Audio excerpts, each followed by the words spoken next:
Next on Worcester News tonight, a water main break flooded streets and caused major traffic problems in Worcester.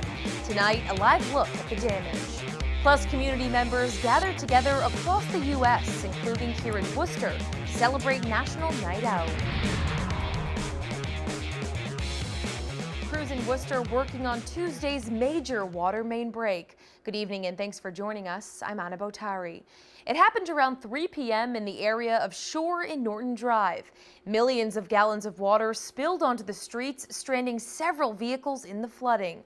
Many were without water this afternoon, but the city of Worcester says service has been restored to all homes, and they're working on fixing the break. Our Cam Jandro joins us now live with more. Cam?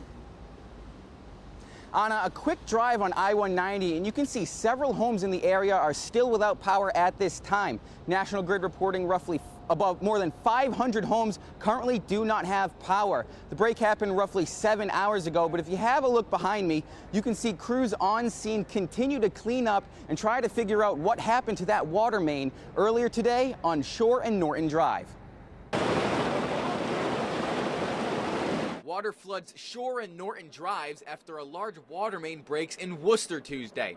The city's DPW still looking for a cause. Could be lots of reasons. So until we dig and find out where it broke and what is broken, we're just guessing at this point. At least 3 vehicles were trapped by several feet of rushing water. One driver had to be rescued from his vehicle, which fell into a sinkhole. Onlookers couldn't believe what they saw.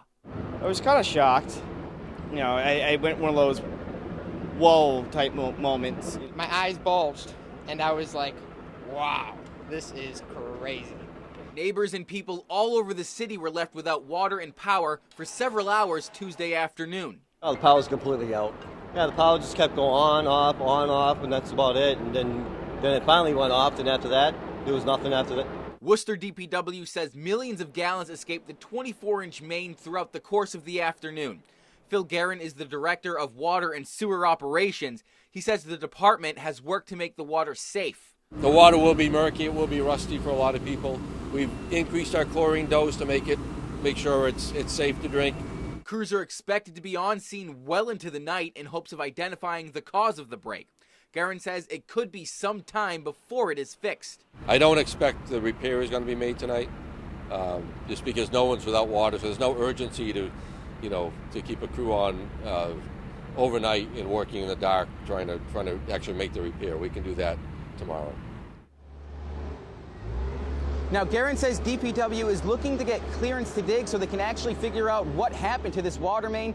He also said the water will appear rusty and cloudy for the next few hours, but it is in fact safe to drink. Again, we're here on Shore and Norton Drives where the crews continue to clean up the broken water main here in Worcester. That's the story for now. Reporting live in Worcester tonight, I'm Cam Jandro, Worcester News Tonight. Thanks, Cam. Dozens of Worcester community members headed to the Fuller Family YMCA Park to celebrate National Night Out. There were games, food, and tents from local shops to promote themselves. National Night Out is an annual campaign which is intended to help community building and promote police-community partnerships. Worcester Police Lieutenant Sean Murtha says the event is laid back and gives police the opportunity to engage with the public while also having fun. It's a little bit, not when we're responding to an emergency call, but just everybody having a good time. And like I said, with nice music in the background, eating some good food, hanging out. Very laid back, fun event. Fair is like a very good fair. How everybody can attend here. It's very sweet how they do like all these specials here. They bring like all sorts of people here to come and enjoy this fair. It's like free and everybody can come and enjoy. Night Out involves more than 38 million people in more than 16,000 communities across the country. Multiple drownings in Worcester this summer and in past years has sparked a discussion surrounding water safety. The Worcester Board of Health is stepping up in an effort to help stop drownings in the future. Members of the board have come up with an idea to educate students about water safety as part of the school's curriculum. Chairman of the board, David Fort, grew up in Worcester near Bell Pond and says he's seen a fair share of tragic drownings.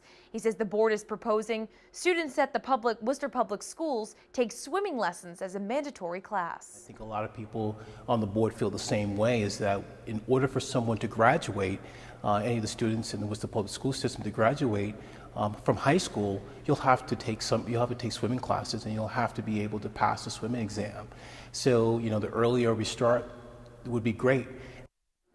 Fort says the next step now is to reach out to Superintendent Maureen Benenda. He hopes to get this done in short order by next year. Members of Powwow Worcester and the United Way of Central Massachusetts were publicly slimed in downtown Worcester Tuesday. It's all part of a local challenge. The participants agreed to have the green slime poured over them if they reached their fundraising goal. That was of $50,000. CEO of the United Way of Central Massachusetts, Tim Garvin, says this money is going back to benefit the community. The art, for the kids, for our neighborhoods, and for our schools. Go Worcester. Go Worcester! Because they raised the $50,000, Mass Development has matched it. The heat rising into the 90s today for the second day in a row this week. The high temps can not only be dangerous for people, but for pets as well. The Worcester Animal Rescue League says there are obvious tips to keep your pets safe, like not leaving them in the car unattended and giving them water. Allie Tellier says beyond that, owners should be aware of their pets' surroundings. The hot pavement, or even if you do give them water, that water can heat up really quickly. So you want to make sure it's fresh. Keeping them in the shade is really important. And if you can avoid it, avoid going outside altogether. Stay inside where the fan is or the AC is, and they'll enjoy it. Tellier says animals react to the heat a lot like people do. So if they're not up for a walk or are not as hungry as usual, try not to force them. With the heat and humidity remaining in Worcester, doctors are warning people to stay hydrated and cool, especially those who spend the day outdoors. Our Rosalind Flaherty has the story. Ron Haddad says he usually walks 5 miles a day on Lake Avenue in Worcester. But today, he's cutting his exercise in half because of the extreme heat. I have water in my car, so when I feel I need a drink, I go to my car and there's water there. But it's hot, very hot. Worcester County was under another heat advisory Tuesday. UMass Memorial Medical Center says they've seen an increase in heat-related cases. Even normal activity, mowing the lawn, just simple gardening outside, in this type of heat can definitely cause heat exhaustion and heat stroke in extreme cases. Vinny Esposito works for Platt's Landscaping. He says he's trying to stay hydrated when mowing lawns. 4 bottles of water and 2 Gatorades. Gotta do what you gotta do, you gotta get the work done. UMass Memorial says it's hard for a person's body to cool down when there is this much humidity.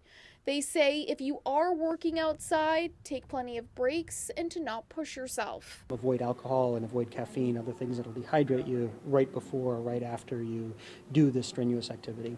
Rosalind Flaherty, Worcester News Tonight. Webster police are warning people about any potential tornado relief scams. They say there's already been several people offering assistance to those who can't return to their homes.